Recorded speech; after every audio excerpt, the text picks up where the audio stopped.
আপনাদের আশেপাশে এমন ঘটনা কখনো ঘটতে দেখেছেন?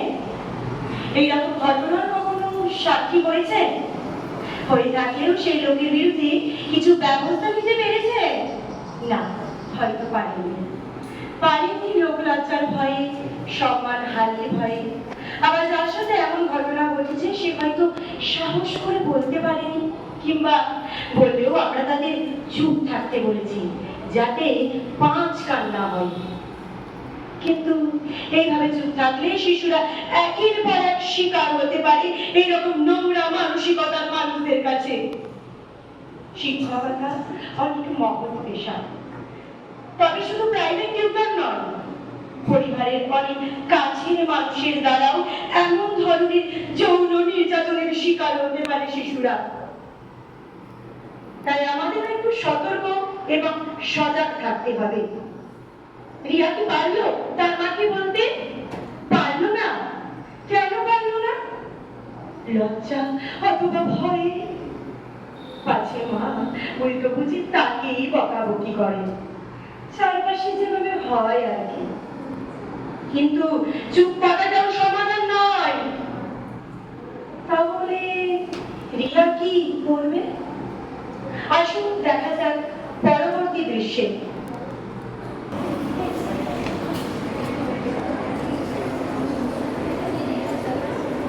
এই তো রাস্তার সময় হলো, আমি এখানে প্রায় 8 ঘন্টা ধরে দাঁড়িয়ে। কি করবো? ক্লাস চলছিল যে, আমার কি করার আছে? এই তোকে এরকম মনে দেখাচ্ছি কেন? কি হয়েছিল? কি করে যে তোকে বলি, আমাকে ভুল বুঝবি না তো? আমি না তোর বন্ধু, আমাকে বলবি না তো কাকে বলবি? ঠিকই তো, তোকে বলবো না তো কাকে বলবো? আসলে গতবার আমি যখন বলতে গিয়েছিলাম স্যার আমাকে কি বলবো তো এরপরে কি ভালো না? তুমি একটা সার্টিফিকেট বাজে ব্যবহার করেছি। বলিস কি? উপর থেকে দেখলে তো বোঝা যায় না ভিতরে এত গন্ডগোল।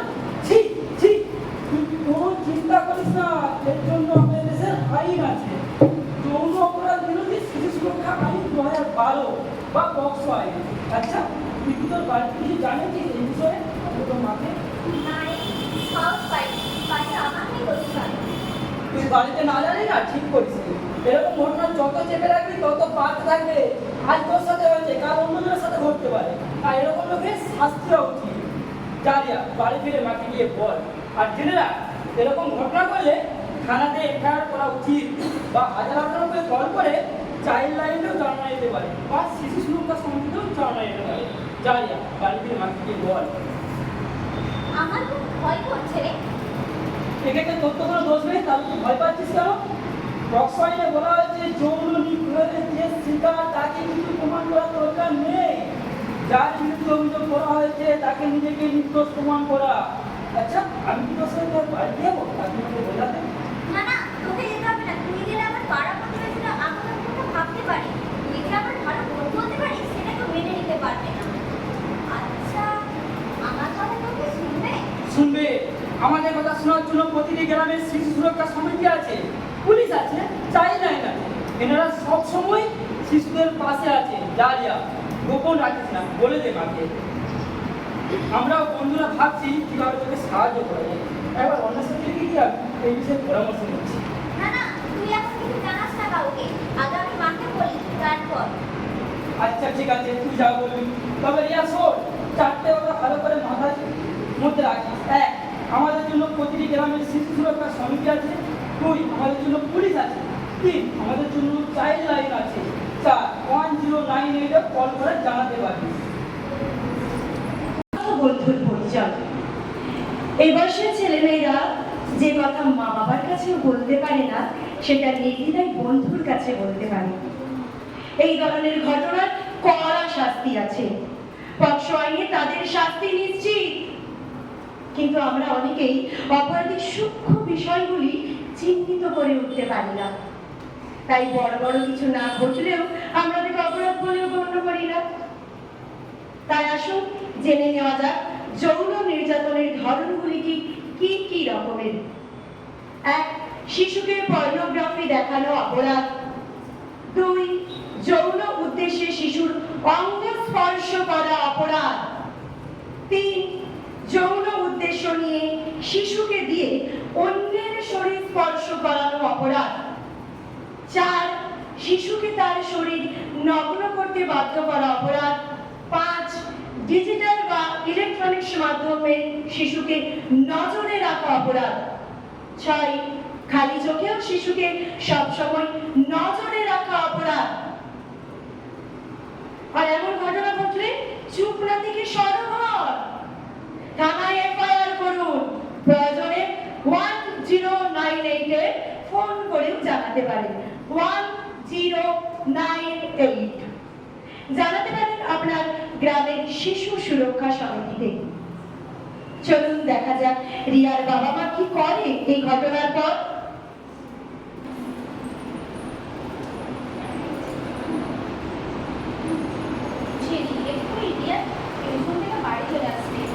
ওর বাবাও চলে আসবে এক্ষুনি বাজার থেকে।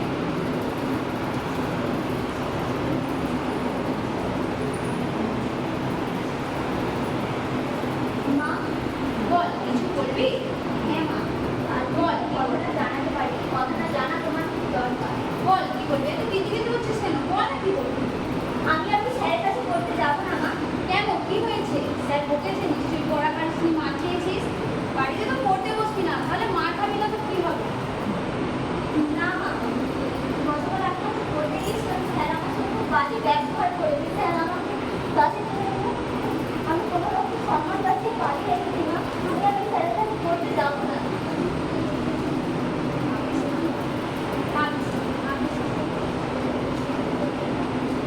সাহস না পেলে কথাটা মুখ করে বলতে পারে না। কাঁদিস না, দেখছি কি ব্যবস্থা করা যায়।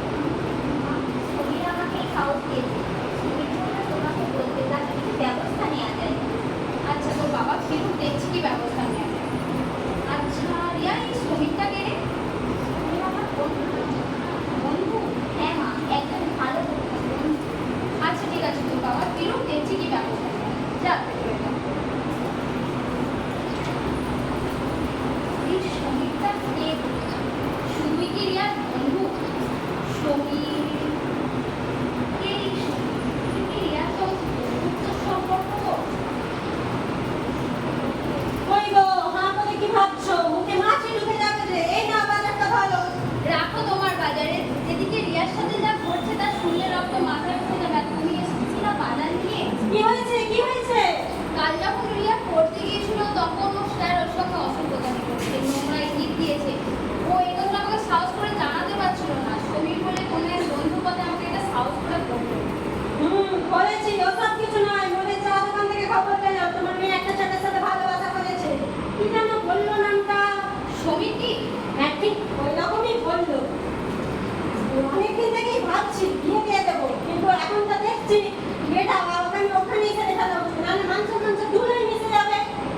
এটা কোনো সমাধান হলো? মেয়ের বয়স সবে 15, আর এখনই তুমি ওর বিয়ের কথা ভাবছো? ওকে এখন বিয়ে দেবো না, ও এখন পড়াশোনা করবে। আর মেয়েকে পড়াশোনা করে কি লাভ? তোমার রোজগার করে খাওয়াবে, অথচ পড়াশোনার চক্করে যদি বয়সটা পেরিয়ে যায়, উল্টে আমাদেরকে বেশি বন্দি করবে। আর যদি তাহলে মেয়েটা সাথে ফেলা যায়, বন্দি আর ঝামেলাটাই থাকবে না। আমি ওর বাবা, সামনে ওখানে রিয়া দিয়ে, এই আমার শেষ কথা মনে রাখো। আমি ওর বাবা, সামনে ওখানে রিয়া দিয়ে, এটাই আমার শেষ কথা। আর কি, সব ভালো শুধু তুমিই জানো। মেয়েটা তো শুধু তোমার একার, ওর প্রতি আমার তো কোনো দায়িত্বই নেই। নীরব দর্শক হয়ে তোমার এই সংসার কালতে আমার আর ভালো লাগে না। যা পারো করো গিয়ে, খুব নিকুচি করে দেবে সংসার।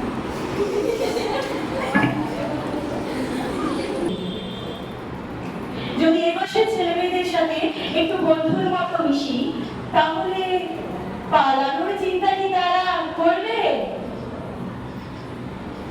মেয়ের সুরক্ষা ভেবে আমরা আসলে এত শক্ত বেড়ার মধ্যে তাদের রাখতে চাই যে তাদের সেটা মানসিক যন্ত্রণা হয়ে দাঁড়ায়। একটু বন্ধুর মতো মিশলে সবকিছুই স্বচ্ছ থাকে। রিয়ার অবস্থাও এখন তাই। সে বিয়ে করতে না চাইলে বাবার জেদের কাছে সে মাথা নিচু করবে, নাকি অন্য কিছু দিশা দেখাবে? আসুন দেখা যাক।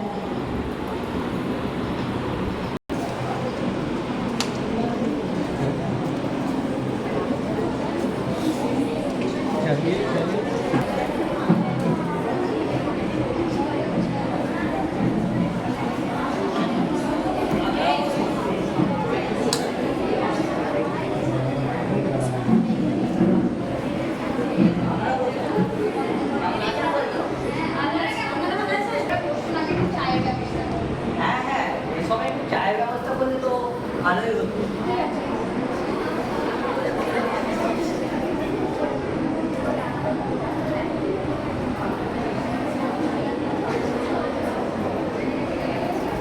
তাহলে দাদা, বিয়ের তারিখটা কবে ঠিক হচ্ছে? সামনে ওখানে মনে হচ্ছে সেখানে কি গো? তাই আপনারা যাবেন, আপনাদের যা ইচ্ছা। হ্যাঁ হ্যাঁ, বেশি দেরি করে আর কি লাভ। এই তো। ঠিক আছে, ঠিক আছে। তা অনিচ্ছা ছেলেকে কি দেওয়া হবে? অত ভাবছেন কেন? একটাই তো মেয়ে, যা আছে সবই তো মেয়ে জামাই তো থাকবে। হ্যাঁ, হ্যাঁ ঠিক কথা, আপনাদেরও একটা মেয়ে, আমাদেরও একটা ছেলে, আমাদেরও কিন্তু চিন্তা ভাবনা করে রাখতে হবে ছেলের ভবিষ্যতের জন্য। অত ভাববেন না, সব যা আছে মেয়ে জামাই থাকবে। হ্যাঁ, মানে শুনে দেবেন। হ্যাঁ, ঠিক আছে, তাহলে আজকের মতো আসছি আমরা। তাহলে ওই ঠিক করা হলো অগ্রাণ মাসের 15 তারিখ। হ্যাঁ, ওই দিনই আর শুনুন, এই কথাটা কিন্তু বাজগান করবেন না। মেয়ে তো এখন 18 বছর পূর্ণ হয়নি, 15 বছর বয়সে বিয়ে হচ্ছে। যদি এরা লোকের পাড়াপড়শি জানতে পারে তাহলে তো পুলিশ এসে অ্যারেস্ট করে নিয়ে চলে যাবে। সেটা তো ঠিক হবে না, তাই না? হ্যাঁ, হ্যাঁ, মনে রাখবেন ব্যাপারটা। জানি তো, অত ভাবছেন কেন? আপনারা আসুন না। আচ্ছা, আসছি দাদা আজকের মতো। হ্যাঁ হ্যাঁ, ওখানে 15 তারিখে আমরা আসছি। হ্যাঁ, আসবেন। আচ্ছা। বাবার সিদ্ধান্তে রিয়াকে বলতে হয় দেখাশোনার আসলে। সে না চাইলেও দেখাতে হয় দেহের চলন বলন ও গড়ন। ভালো পাত্র হাতছাড়া করতে চাই না রিয়ার বাবা, কিন্তু মেয়ে বাঁচলে তবেই না জামাইয়ের গুরুত্ব। আচ্ছা, রিয়ার বাবা কি তা ভেবেছে? কি বলেন আপনারা, তাই না? এই বয়সে রিয়া পড়তে চায়, সে কিন্তু বিয়ে করতে চায় না, কিন্তু তাও রিয়াকে বুঝতে হচ্ছে বাবার জেদের কাছে দেখাশোনার আসলে। কিছুক্ষণ আগেই বললাম না, এ বয়সের মেয়েরা পরস্পর কথা বলা মানে প্রেম। কোনো পাড়ায় যদি একটি ছেলে এবং একটি মেয়ে পাশাপাশি দাঁড়িয়ে গল্প করে, সবাই ভাবে কি ও তার মানে প্রেম চলছে। বাড়িতে যখন কেউ আসে পড়াশোনার ব্যাপারে কোনো খোঁজ খবর নিতে বা একটু সাহায্য নিতে, তখন বলা হয় প্রেম চলছে। সবকিছুকেই আমরা প্রেম হিসেবে ধরে নিই, কিন্তু আমরা যদি আমাদের ছেলে মেয়েদের সাথে একটু বন্ধুর মতো মিশি, তাদের সাথে একটু ভালোবেসে কথা বলি, তাদের কাছে সবকিছু জানতে চাই, সারাদিনে কি করলো কি ঘটলো, নিশ্চয়ই তারা পালানোর চিন্তা করবে না। চলো দেখা যায়, দেখা যাক এরপর কি হয়। চলুন। বাবা আমাকে জোর করে বিয়ে দিয়ে এসেছে। আমি এই বয়সে বিয়ে করে নিজে সর্বনাশ করবো। সরকারি যোজনার মতো কিছু সুবিধা আছে। কন্যাশ্রীর টাকাটাও সব পাওয়া শুরু হয়েছে। বসতি আছে, শুনেছি নাকি? বসতি আছে? ছাড়বে না। বলেছিল আমরা একটু পড়াশোনা করে নিজের পায়ে দাঁড়াতে পারি, যে অনার্সে উচ্চশিক্ষার জন্য তারা দাঁড়াতে পারে। আমি বা হার মানবো কেন? আমি হার মানবো না। বলেছিল আমাদের যে কোনো বিপদে চাইল্ডলাইন আমাদের পাশে আছে। হ্যাঁ, আমি একটা চাইল্ডলাইনকে ছুটি করে দিয়েছি। নাম্বারটা বলেছিল।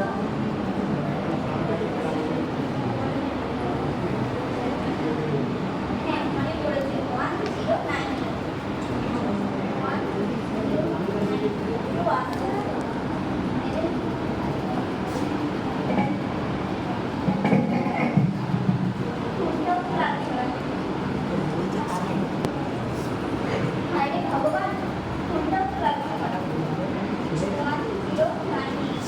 এদিক সেদিক ওইখান থেকে ছবিগুলো তারপর তো বিভিন্ন ধরনের পোস্ট করে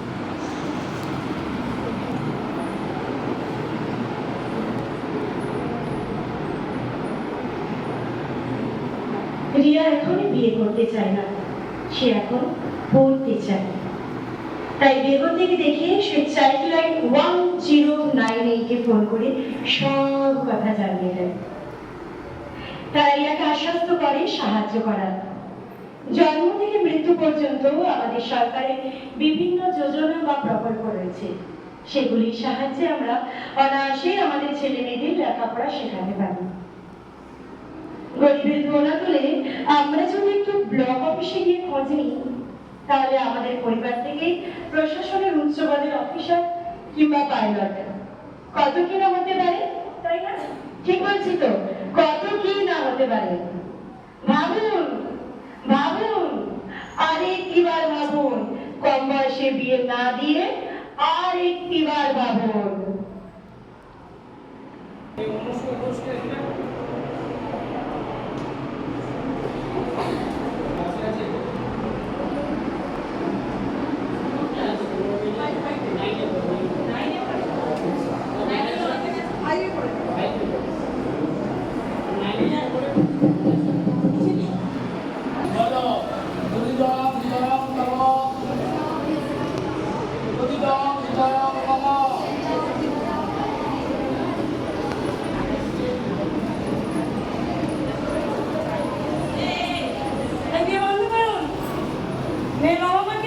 আগে বলুন আপনি কে? এই বিয়ে বন্ধ করতে বলেন আপনি কে? আমি কে তার একটু পরে টের পাবেন, যখন আর 5 মিনিট পর পুলিশ এসে আপনাদের সব বাইকে এক এক করে তুলে নিয়ে যাবে, জানি তখন বুঝতে পারবেন আমি কে। না মানে কি মানে করছেন? মেয়ের বয়স কত? তুমি জানো 18। রিয়া, তোমার বয়স কত? মেয়ের বয়স ভুলে গেছেন নাকি বয়স নিয়ে চালাকি করছেন? জানেন তো সরকারের লিখে দেওয়া জন্ম প্রমাণপত্রে প্রমাণ করতে পারবেন রিয়া নাবালিকা নয়। বার্থ সার্টিফিকেট চাই। ছেলে বয়স কত? বাহ, 15 বছরের মেয়ে আর 20 বছরের ছেলে, তাদের আবার বিয়ে। এই যে গুরু মশাই, বিয়ে দিতে আসার আগে পাত্র পাত্রীর বয়স জানতেন? জানতে চেয়েছিলেন? এরপর থেকেই যদি না জেনে কম বয়সের বিয়েতে উপস্থিত থাকেন, তাহলে সোজা হাত ওম শান্তি, বাল্য বিবাহের শাস্তি, 1 লক্ষ টাকা জরিমানা আর 2 বছরের জেল। জানেন তো? এই বিয়েতে যে বা যারা উপস্থিত তাদের সবকার ওই একই শাস্তি। কি বলেছিলাম? 1 লক্ষ টাকা জরিমানা আর 2 বছরের জেল। মনে থাকবে তো? তাহলে আমার অনুমতি নেই, বাড়ি যাই। কোথাও যাবে না। বাড়িতে গিয়ে বলবেন শান্ত তাহলে আমাদের সাথে কষ্ট হবে ঠাকুর মশাই। খালি কাটতে পারি না, এইটুকু মেয়ের ওই অগ্রবস্তুর কি আছে? ঠিকই বলেছেন, এইটুকু কন্যা এখনো পর্যন্ত বিয়ের জন্য তৈরি হয়নি। আচ্ছা, একটা কথা আপনারা বলুন তো, একটি কাঁচা হাড়ি এবং একটি পাকা হাড়ি, আচ্ছা সহজ করে বলুন, একটি কুঁড়ি ফুল আর একটি প্রস্ফুটিত ফুল, এই দুটি ফুলের মধ্যে কোন ফুল পরিপক্ব ফল প্রদান করবে এবং প্রাকৃতিক সৌন্দর্য আনবে? কোন ফুল? একদম। প্রস্ফুটিত হওয়ার আগে যদি আমরা সেই ফুলকে তুলে নিয়ে আসি, সেই ফুল কিন্তু পরিপক্ক ফল প্রদান করবে না, আর কি সৌন্দর্য প্রকাশ করবে না। সেরকম আমাদের এই কন্যাটি কিন্তু এখনো প্রস্ফুটিত নয়। তাই এই বয়সে ওকে যদি বিয়ে দিয়ে সংসার জীবনে পাঠিয়ে দেওয়া হয়, তাহলে কিন্তু ও সুস্থভাবে সংসার জীবন করতে পারবে না এবং একটি সুস্থ শিশুর জন্মও দিতে পারবে না। 1 নম্বর, অপুষ্ট শিশুর জন্ম হতে পারে এবং এই কন্যাটির কিন্তু কেড়ে নেওয়া হয়, তারা কিন্তু উঠে দাঁড়াতে পারবে না। আর ওরা উঠে দাঁড়ালে আমাদের একটা সমাজ গঠন হবে না। তাই আমাদের শিশুদের প্রতি যত্নশীল হয়ে উঠতে হবে, যাতে কোনোরূপ শারীরিক মানসিক নির্যাতনের শিকার না হতে পারে। তারা সঠিক বিকাশের পথ প্রশস্ত করি। বাল্য বিবাহ মুক্ত সমাজের অঙ্গীকার, বাল্য বিবাহ মুক্ত সমাজের অঙ্গীকার। না না না না না, বাল্য বিয়ে আর না। না না না না না, শিশু বিয়ে আর না। না না না না না, শিশু পেটে শিশু না। আপনারাও আমাদের সাথে বলে উঠুন, এইভাবে ছেলেদের বিয়ে না দিয়ে কম বয়সে তাদেরকে আরো এগিয়ে নিয়ে যেতে হবে। আমাদের ভারতকে, আমাদের সমাজকে আরো এগিয়ে নিয়ে যেতে হবে, আরো আলোকিত করে তুলতে হবে। কারণ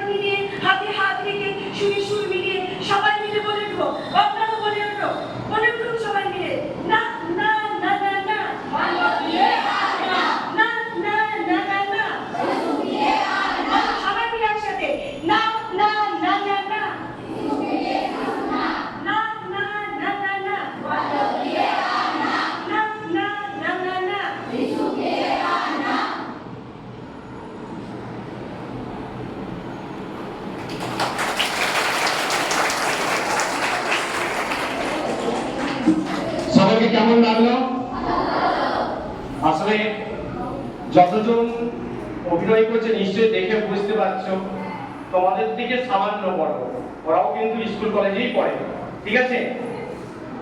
আর একদম ঘরোয়া সাজ, আমরা বিশেষ কিছু সাজিও নি। তোমরা কয়েকটা জিনিস জেনে গেলে, শিশু সুরক্ষা সমিতি নিজের বাড়ির ওয়ার্ডে বা গ্রামের যে গ্রাম সংসদ আছে, প্রত্যেকটা সংসদ কমিটি আছে, সেই কমিটিতে একটি করে শিশু সুরক্ষা সমিতি আছে। নাম্বার 2, 1098 1098 নাম্বারটা মনে রেখে গোপনে ফোন করলেই হবে। নাম্বার 3, পুলিশ প্রশাসন। নাম্বার 4, স্কুলের ম্যাডামগণ। নাম্বার 5, আমাদের সংস্থার নাম আছে জয়গুরু সেবাঞ্জলি সেবা সমিতি। এক ক্লিকেই কাজ একদম, কথা দিচ্ছি আমি। আজকে দাসপুর 2 থেকে একটা বিরাট খবর এসেছে, এখানে বসে বসে কিন্তু কাজ চলছে আমাদের, ঠিক আছে?